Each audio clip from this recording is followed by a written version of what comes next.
my name is Katrina Martinez, and I'm the Nutrition and Food Security Program Supervisor here at the International Rescue Committee. My name is Katrina and Josepha. I'm an assistant case manager and a well-being promoter here at IRC. Yeah, and so what do you do here specifically? So, we work together in the nutrition department. We do many different things to help newly resettled refugees. So, we help clients from the moment they arrive up until citizenship. For my job specifically, I enroll people in public benefits, so I introduce them to the Department of Economic Security, make sure they get any nutrition benefits that they qualify for, any health insurance that they qualify for, and cash assistance as well. And from that point on, we implement nutrition education, which is done by staff, including Josepha and I, and interns. And so that begins with grocery store orientation, which involves teaching people how to use their EBT card, how to access culturally appropriate foods such as halal meats or specialty markets around town. Modules 2 and 3 of the nutrition education are about healthy eating and diet-related illness. We also enroll people that qualify in the Women, Infant, and Children program.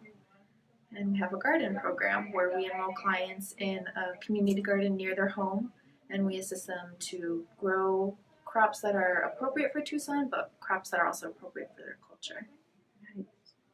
And what do you do here? Yeah, as Katrina said, I'm working with Katrina.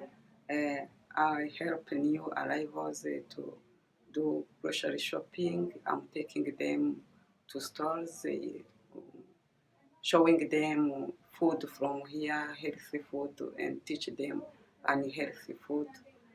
I'm taking also families to enroll them to week program, and I'm visiting families, making sensibilization about gardening, help them to be interested to be enrolled in garden so that they can use fresh food, fresh vegetable.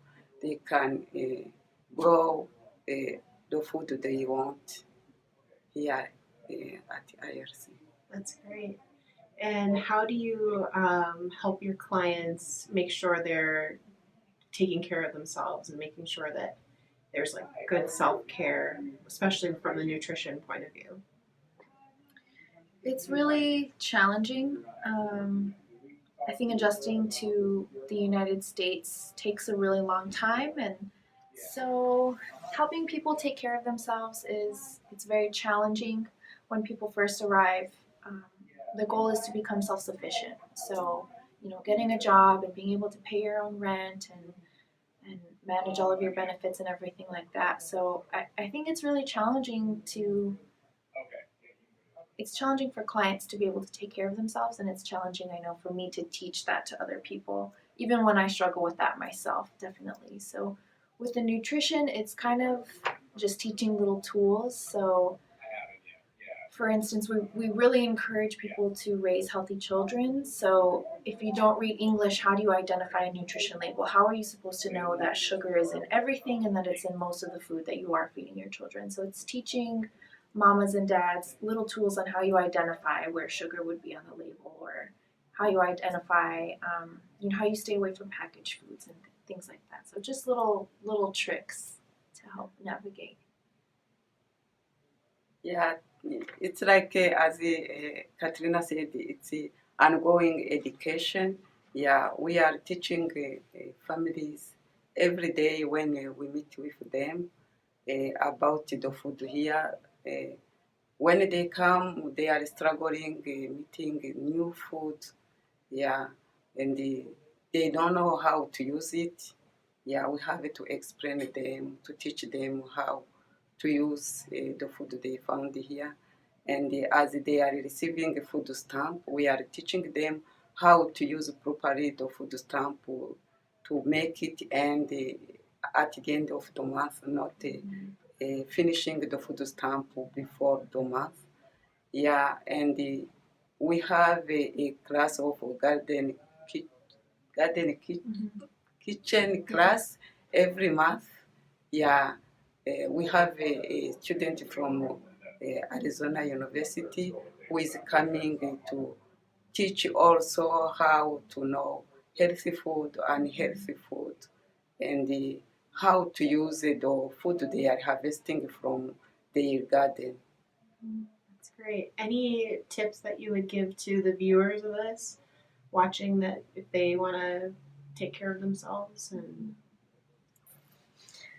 I mean, it's challenging. I think for me, I had to kind of create a little toolkit for myself, especially in social work. It's very emotionally draining, and I think social work draws people that love to work really, really hard, and we always push ourselves a little too far. So for me, it was just learning what I need for myself, and I know that I need a lot of sleep. So I need, 9 hours of sleep is ideal for me. I know people can do 6 or 5, but to try and get that much sleep most nights is really important for me. And eating full meals. So when I first started this position, I would try to get to work really early and I would skip breakfast and just figure it would work itself out later on. But I know that I'll be drained and angry by the end of the day if I skip meals. So just really forcing myself to eat a breakfast, a lunch, and a dinner every day is integral to my self care, definitely. And for me personally, I have also those like little tools and tricks. So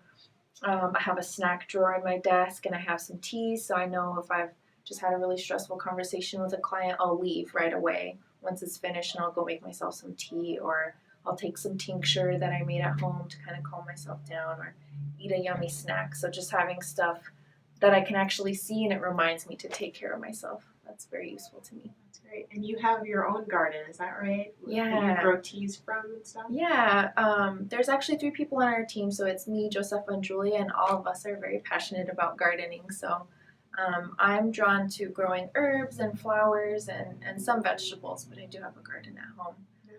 Yeah, and Josepha has plans to build one too. Yeah. And how do you take care of yourself and any tips that you would provide for viewers?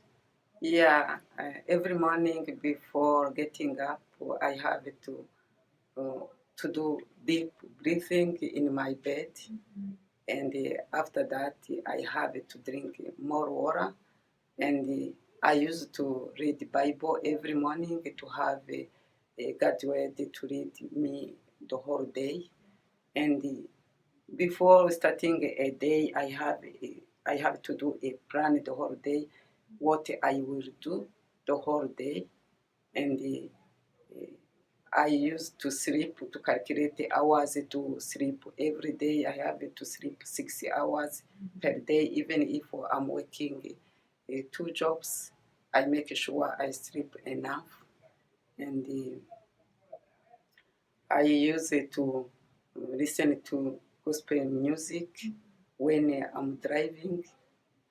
Yeah, and I like to eat vegetable and fruits every time I have a fruit in my car and even at work. That's great. Well, thank you both so much. Any other last kind of comments that you want to give to the viewers or any? I just want to encourage people to come up with their own system of what self care is. There's so much in the media right now about what self care is, and I know a lot of it is geared towards purchasing things or, kind of, buying stuff that'll make you feel better, which can work, but I think coming up with your own system of what works for you is good. It makes the work better. Yeah, I can advise people, telling them self-care is very important here in America, because if you talk with anybody, they are saying they are stressed. Yeah, everyone has to make like a list what to do to reduce the stress, and eat healthy food. Yeah, and have a time for herself or himself. Yeah. Yeah. Great. Thank you both so much. Thank you. Thank you.